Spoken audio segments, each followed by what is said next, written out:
এই আমলটা যদি আমি আপনি করতে পারি জীবনের সব গুনাহ আল্লাহ তাআলা maaf করে দিবেন। জোরে বলি সুবহানাল্লাহ। আর জোরে বলি ভাই সুবহানাল্লাহ।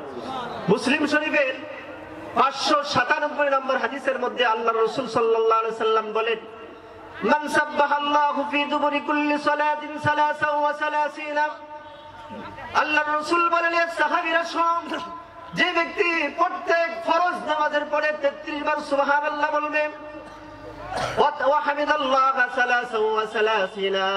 33 বার আলহামদুলিল্লাহ বলবে, ওয়া কাব্বারাল্লাহ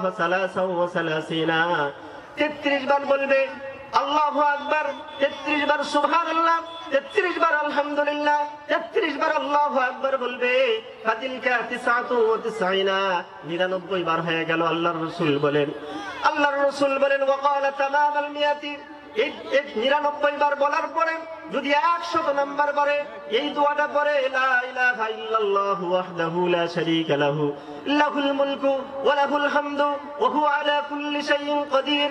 সবাই আমার সাথে একবার পড়েন, লা ইলাহা ইল্লাল্লাহু ওয়াহদাহু লা শারীকা লাহু লাহুল মুলকু ওয়া লাহুল হামদু ওয়া হুয়া আলা কুল্লি শাইইন কাদির।